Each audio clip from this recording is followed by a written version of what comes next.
March 6th, 2012, 6 a.m. In the apartment in New York City, a front door comes off its hinges in Chicago, in Dublin, in London, in San Francisco. 6 doors, 6 cities, 6 arrests, all at the exact same moment. The FBI had been watching for months. Not watching from the outside, watching from the inside. Because for the previous 10 months, the man who ran the most dangerous hacking group on the internet had been working for them.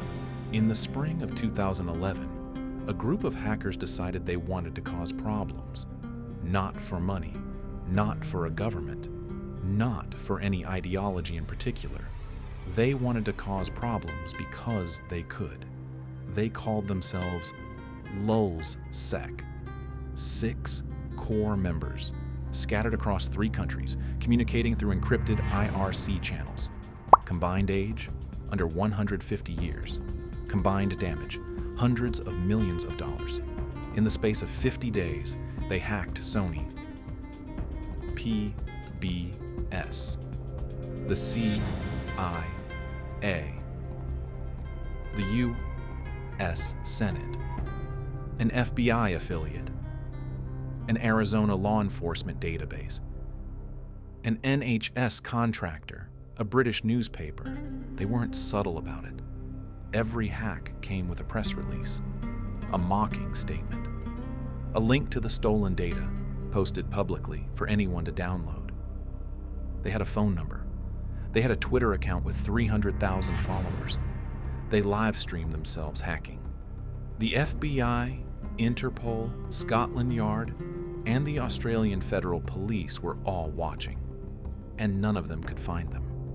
At the center of all of it was a man online called Sabu. His real name was Hector Xavier Monsegur. He was 28 years old. He lived in a housing project on the Lower East Side of Manhattan. He had no college degree, no formal training, and 2 young cousins he was raising after their mother, his aunt, was deported. Online, he was someone else entirely. Sabu had been hacking since he was a teenager. By 2011, he was one of the most respected figures in the anonymous ecosystem, the loose collective of hackers and activists that had been disrupting corporations and governments for years. When LulzSec formed, Sabu was the anchor, the technical brain, the one who kept the group together. He was also, by most accounts, the loudest. While the other members of LulzSec operated in careful silence, Sabu was online constantly, taunting law enforcement, posting on Twitter, engaging with journalists. He seemed untouchable. He made one mistake. One evening, for a few minutes, he logged into an IRC server without routing his connection through Tor. His real IP address was visible.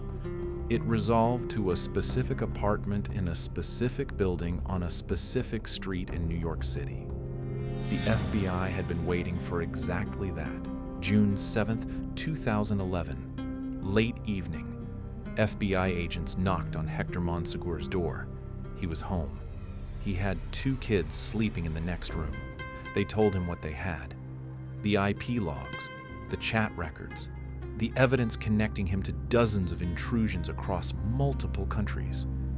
They told him what he was looking at: 124 years in federal prison. Then they made him an offer. Monsegur flipped in under 24 hours.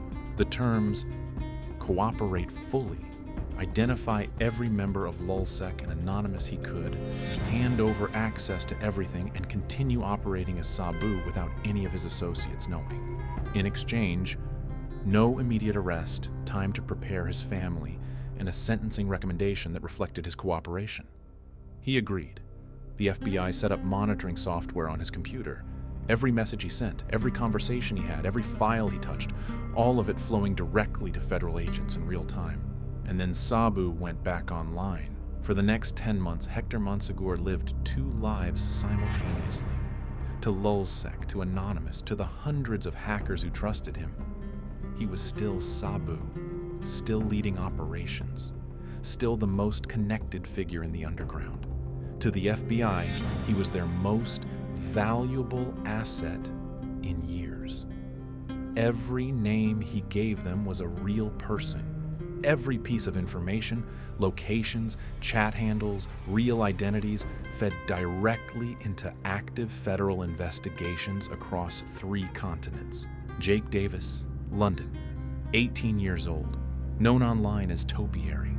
LulzSec's public voice, the one who wrote the press releases. Arrested July 2011. Ryan Ackroyd, London, known as Kayla, one of the most technically skilled members of the group. Arrested March 2012. Darren Martin, Ireland. Doncha O'Carabhale, Ireland. Both arrested the same day. And then there was Jeremy Hammond. Jeremy Hammond was a 27-year-old activist hacker from Chicago.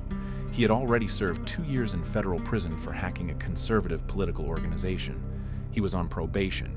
He knew the risks. He trusted Sabu. In late 2011, Sabu directed Hammond toward a target, Stratfor, a private intelligence firm based in Austin, Texas that sold geopolitical analysis to corporations and government agencies. Sabu told Hammond that Stratfor was connected to surveillance of activists and political groups. Hammond took the bait. Over several weeks, he broke into Stratfor's systems. He stole 5 million internal emails. He stole the credit card details of 60,000 clients. He handed everything to Sabu, who passed it to WikiLeaks. What Hammond didn't know, what he couldn't know, was that Sabu had been directed by the FBI to encourage the hack. Every step of the Stratfor intrusion had been monitored, every file transferred, every conversation logged. The FBI had essentially run the operation themselves. Hammond's lawyers would later call it entrapment. A federal judge disagreed. Jeremy Hammond was sentenced to 10 years in federal prison. March 6th, 2012. The FBI moved on everyone at once. 6 targets, 3 countries. Simultaneous raids at 6 a.m. local time in each location. The coordination was precise because the preparation had been total. They knew exactly where everyone was, what devices they used, what aliases they operated under. Later that same day, the U.S. Attorney's Office in New York unsealed the indictments, and in the same press release they revealed something else. Sabu, Hector Xavier Monsegur, had been cooperating with federal authorities since June 2011. For 10 months, the FBI had been operating inside LulzSec. The most feared hacking collective in the world had been, for the better part of a year, partially run by the FBI.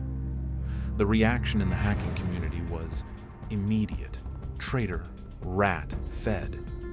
Monsegur had given up everyone who trusted him, had encouraged attacks that led directly to the arrest of people he'd worked alongside, had done it, by his own account, to protect his family. Whether you call that a betrayal or a calculation depends entirely on which side of the door you were on when it came off its hinges. The sentences told the story clearly. Jeremy Hammond, 10 years. Ryan Ackroyd, 30 months. Jake Davis, 2 years, suspended. Doncha O'Carabhale, suspended sentence. Darren Martin, suspended sentence. Hector Monsegur, time served, 7 months, released. He walked out of a Manhattan courthouse in May 2014. He had cooperated on over 300 separate investigations. The judge described his assistance as extraordinary. Outside the courthouse, reporters asked him what he thought about the sentences given to the people he'd helped arrest. He said he felt bad about it. He said he had no choice. He went home to his apartment in the Lower East Side. If you're new here, this is what Black Elsman does. Real events. Real people. The details that didn't make the headline. Subscribe if that's your thing. New case every week. The Monsegur case raised something the FBI didn't particularly want to discuss. If an informant is operating inside a group and actively directing members towards specific targets, is that investigation or is that orchestration? The Stratfor hack was not something Hammond came to on his own. He was pointed at it by a man who was, at that moment, a federal asset. The FBI knew the hack was happening. They let it happen. They used the resulting stolen data as evidence in their own case. Legal scholars argued about entrapment for years afterward. The courts were unmoved. But there's a second question.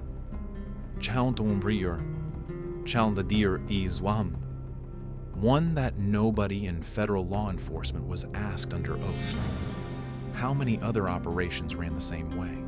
Between June 2011 and March 2012, Monsegur was active, constantly active. He was in dozens of IRC channels talking to hundreds of people in the hacking community, providing guidance, suggesting targets, building trust. The FBI monitored all of it.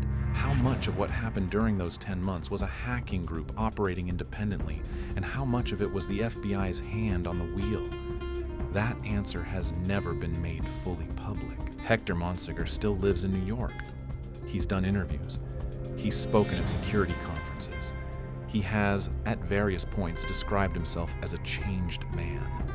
The people he gave up have a different description. Jeremy Hammond served his full 10 years. He was released in 2020. He has spoken publicly about what Sabu did and what it cost him. Jake Davis, topiary, became a writer. He's talked about the case in documentaries and articles, with something that sounds more like understanding than anger. The FBI credited Monsegur's cooperation with preventing over 300 cyber attacks. Whether those attacks would have happened without his involvement in the first place is a question nobody has formally answered. LulzSec lasted 50 days. The FBI's version of it lasted 10 months. And the man who ran both of them is still out there.